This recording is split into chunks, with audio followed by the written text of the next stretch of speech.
Good morning, evening, afternoon. I'm Tato Cat. Welcome to my channel. Today we are playing the Heroic Legends of E is not the right game. Today we are playing an adventurer's tale. Previously, I finally got an event with Grynia. I've given up on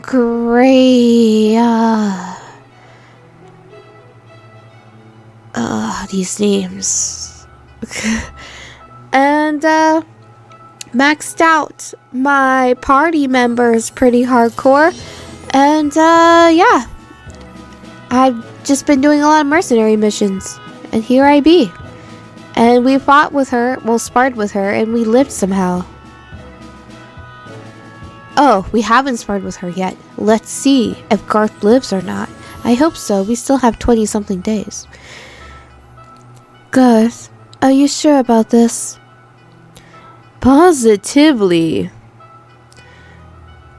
We squared up to each other, our faces blank slates as we carefully watched the movement of the other.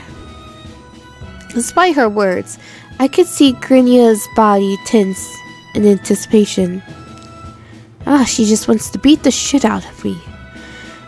So she hasn't been able to test her skills against a new opponent in a while. Which means she's gone up against the local fighters and won more often than not. No wonder the guy at the tavern was so bitter.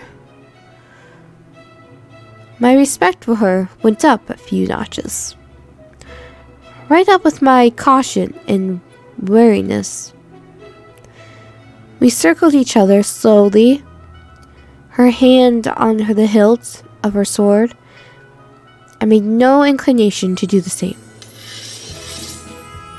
I headed to gauge whether she was worth removing my sword.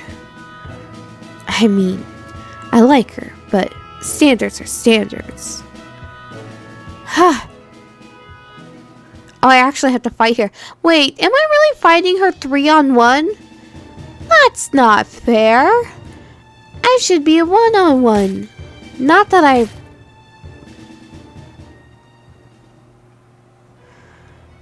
like want to lose, but like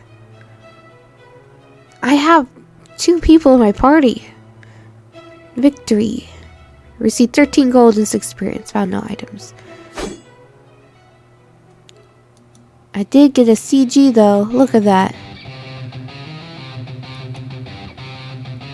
And suddenly, she was all up on me. And suddenly, she was upon me. She was all upon me. Her bastard sword moving to straight my guts in a line. It was reasonably easy enough to dodge the attack, but her follow-up was nothing short of beautiful. The sword came round in an overhead sweep that would have all but left me with a cracked skull. For this, I decided to show off a bit and flip backwards, landing perfectly. I thought I couldn't do that anymore. Didn't I hurt my ankle so bad that I could no longer dance again?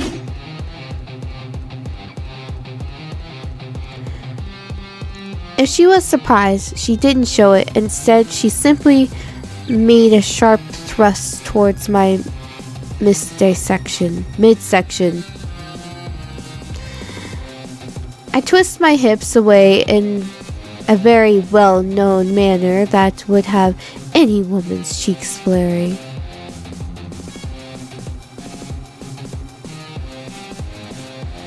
Okay, this sparring session wasn't really to test my skills against hers. It was just to show her and everyone else my superiority. As evidenced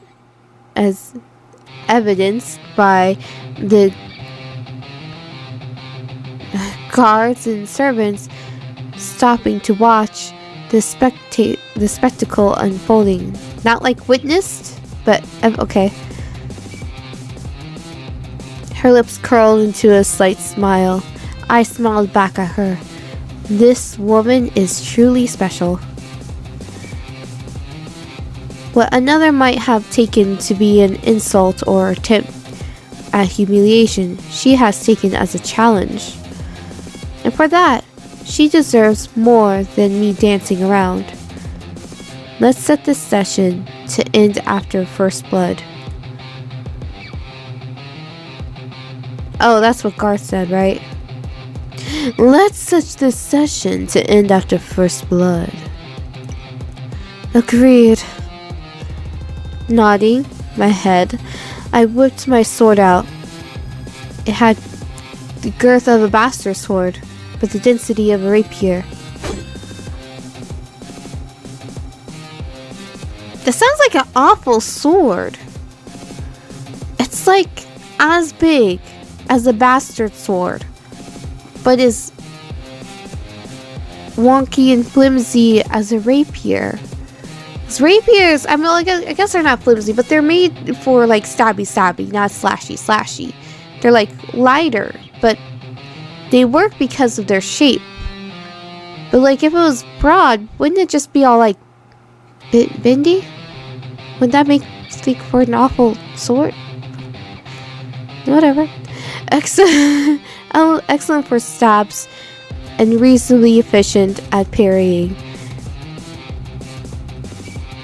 It has almost no use for slashing or strike attacks. But that's inconsequential. Yeah, that's what you do with a rapier. I made the first move. I rushed in, but it, I guess it just seems like it's big for that type of material. I rushed in from her right side with a rapier, man's poise. Okay. Dishing out 3 sharp thrusts aimed at her torso and legs. I'm definitely a bard. This is so bardy. Her footwork as she parries my attacks aimed at her chest while evading those aimed at her feet spoke of deadly martial skill.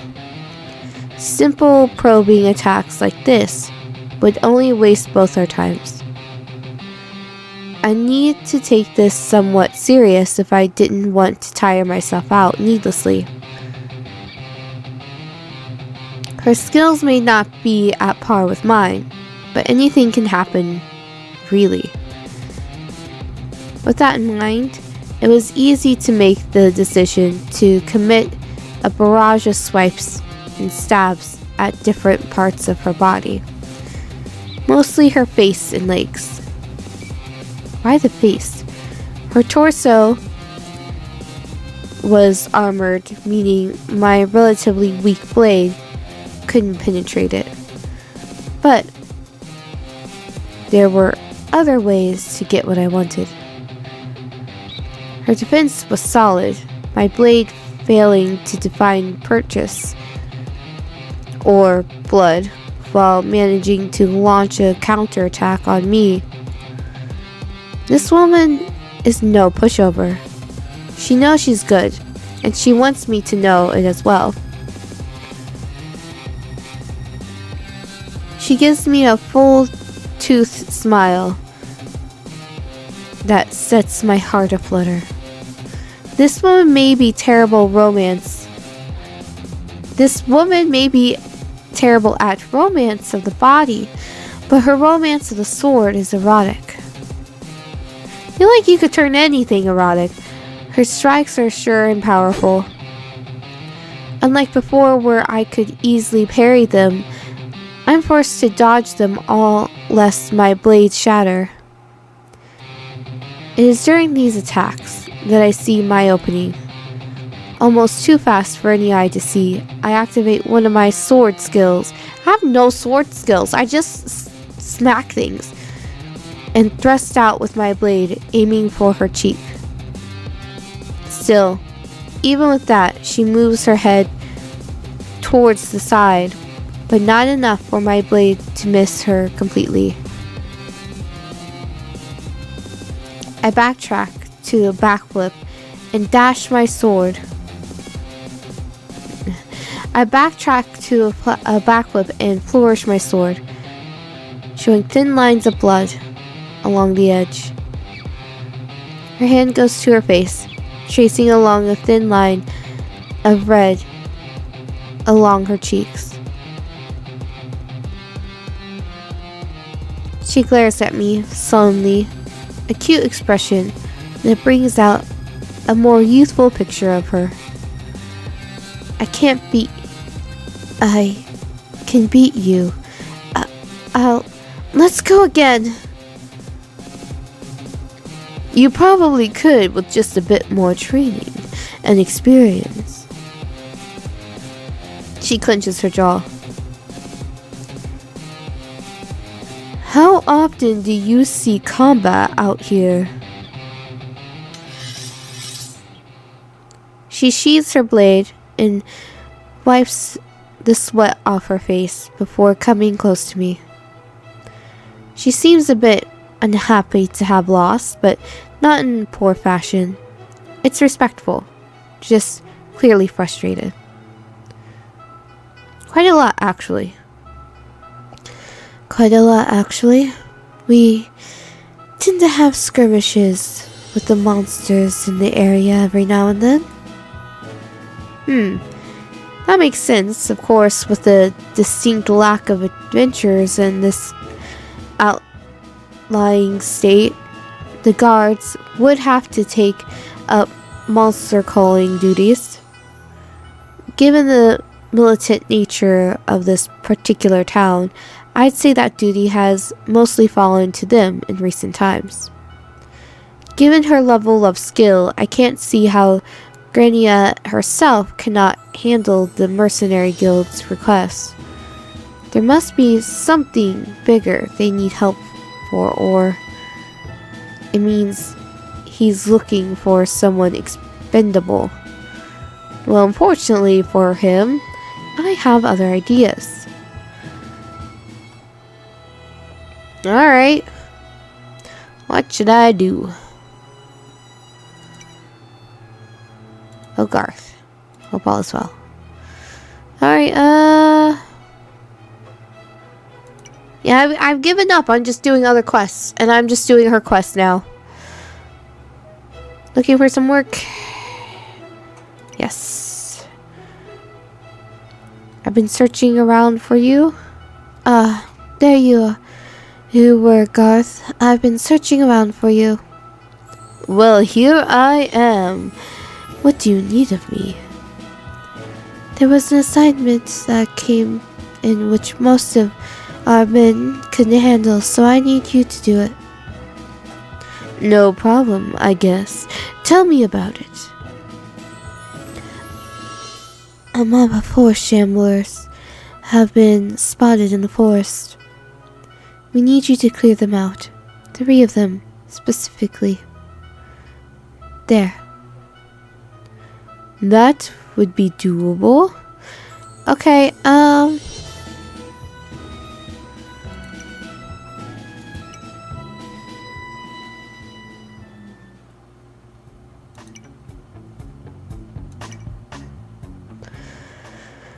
so, quest, check. Are there any things that might be in the forest? I mean, those things are ravenous cubes in the...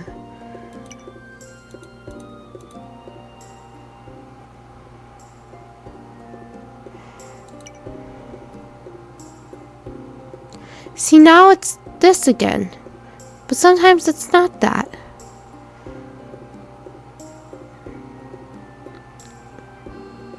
It's just bizarre.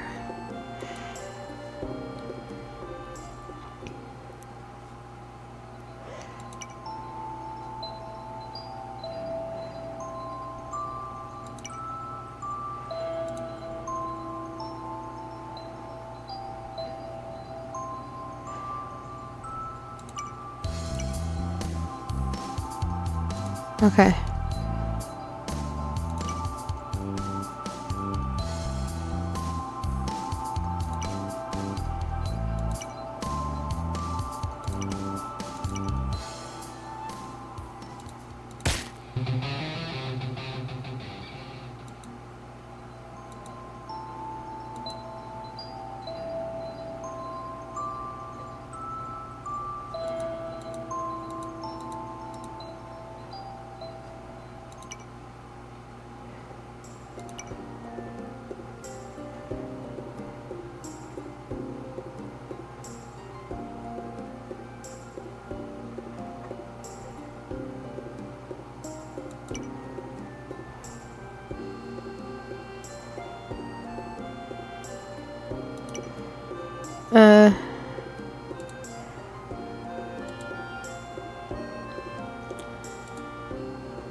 You don't actually tell me what those are. A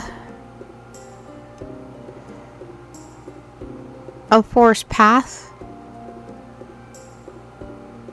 No, that was a forest.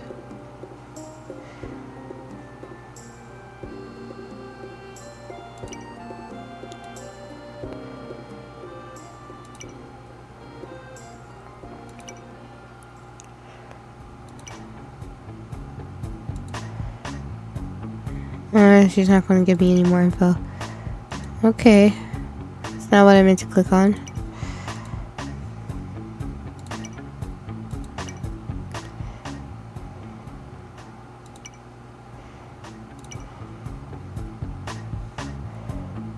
No, was it the path?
Hmm.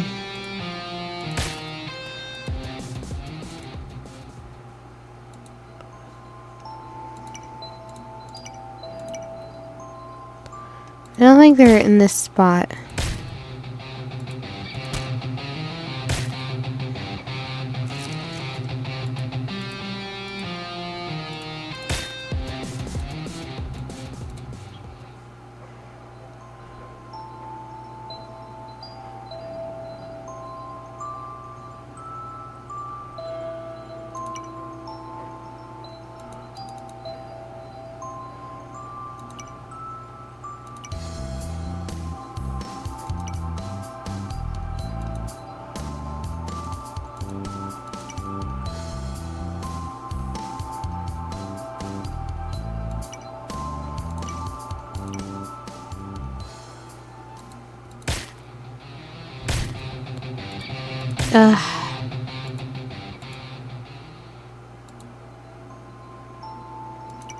Sometimes finding the enemy ones is very annoying.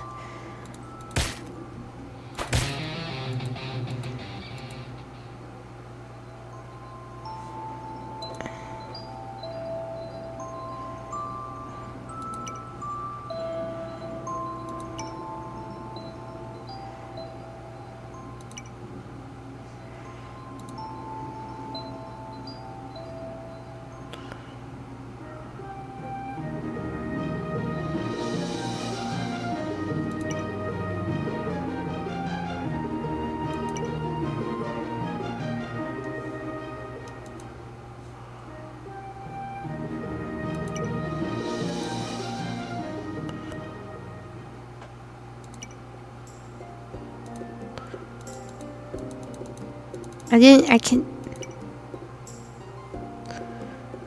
No.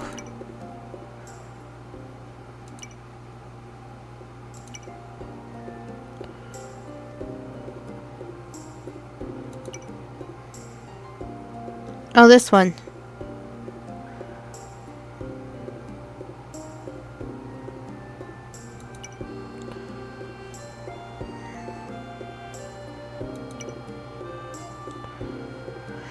Alright.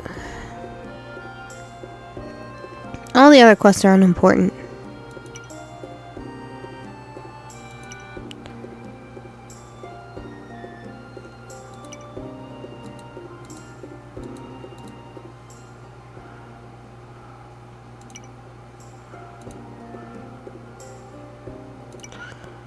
Okay.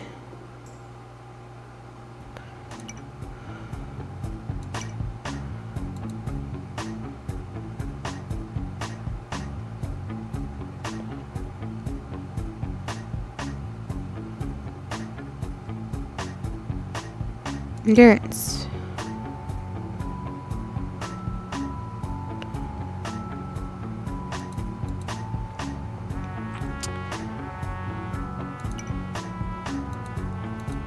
Okay. Gotta do more mercenary stuff. Searching, yep. Okay. Alright. Crystal caves. Mer warriors have been spotted in the crystal caves. 7 mer warriors. Got it.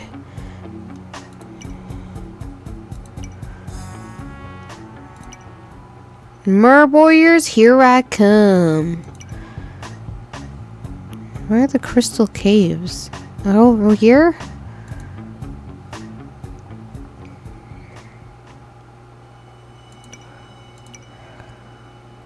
Alright.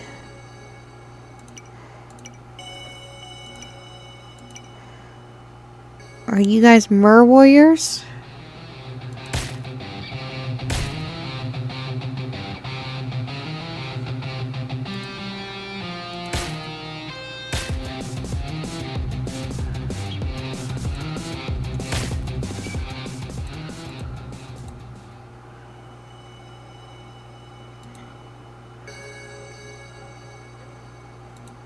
Alright, my day ended.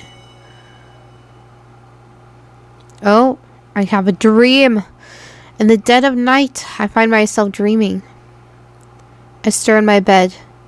The dream turning grim and all too vivid. A nightmare, a memory, or perhaps a moment of foresight. A vision. The air was tense.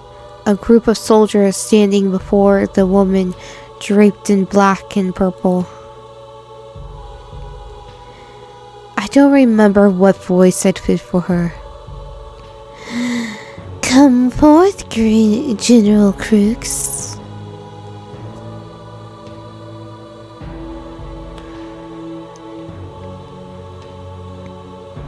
Out of the soldiers, the toughest and most hardened of them stepped forth to answer her call, a familiar face.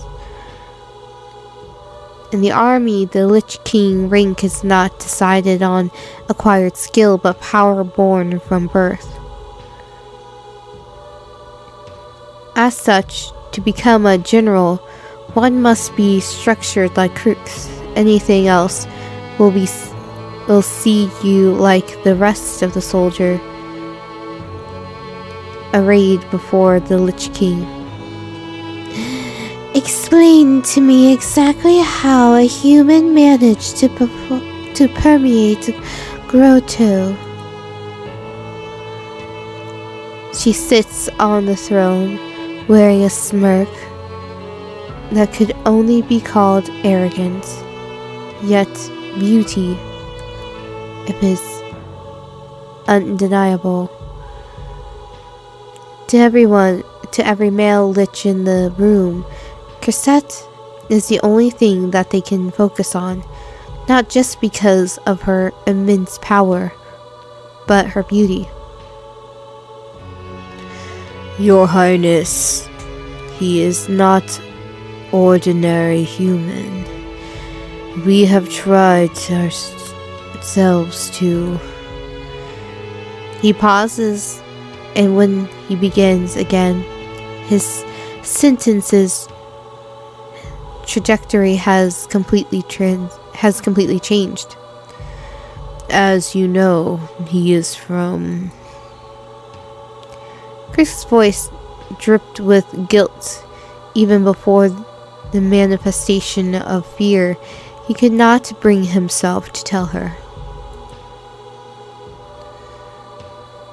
His eyes traveled from her slightly, causing her to quickly anger. He knew himself to be guilty and had accepted the consequences before they were even declared. Everyone in the room flinches when Crooks is forced to silence by the veins of shadow grappling his throat. He himself doesn't move, but accepts his suffocation as if it were due course of fate. Even with his veins popping out of his head and his skin becoming purple, he stands straight before his liege. Does he dare any less? Not to the Lich King, not to one like Cresset. I know exactly what he is and where he is from. It's good reason, perhaps, but I find it unsatisfactory. Her smirk changes into a frown, and everyone's breath immediately catches in their throat. And when I find such things unsatisfactory, it means someone is at fault. Death is the only punishment for any crime, as you know. The veins of shadow relax on his throat, allowing Crooks to breathe again. He doesn't gulp in air as anyone would do, but strains to regulate it to hard breathing. He still stands before the Lich King. And when dealing with the Lich King, death is not the worst you can face. Death is no barrier to me, Highness. I welcome it as I do an old lover. Cresset smiles at his words, and he goes to his knees and bows his head, waiting for the final blow. Cresset's smile can only be described as fond. Anyone would know that Crooks was a general dear to her. But favoritism cannot be allowed. Once a rule is set, it must be obeyed, no matter who breaches it. Yes, death is no barrier. I free you from this eternal trapping. With a clean slice, leaving no blood, Crooks' head comes off from a swing by Cresset's veins of shadow. It is only then that she turns to the rest of the officers and soldiers arrayed before her. General Crooks was the greatest general to serve me. Remember him. Remember this day. Remember his bravery. Dismissed. They file out quickly, but orderly, no one wanting to cross the Lich King in the slightest. Death may be no barrier for her, but it was for them. When they all filed out, Cresset slumped in her throne. She was beyond the edges of stress, keeping the hex on Garth active. His mind was simply too strong for her to remain lax for more than an hour. Such was the man who she loved. Unfortunately for her, he was the last person she could be with. Unlike her prior demeanor, which was cold and powerful, she now tries to her back tears.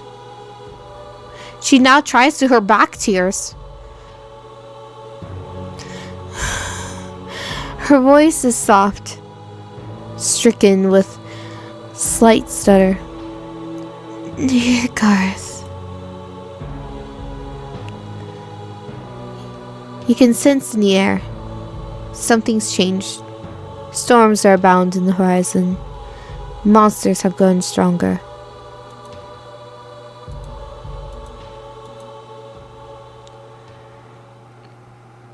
And there are 18 days! Oh no! I haven't wooed enough people!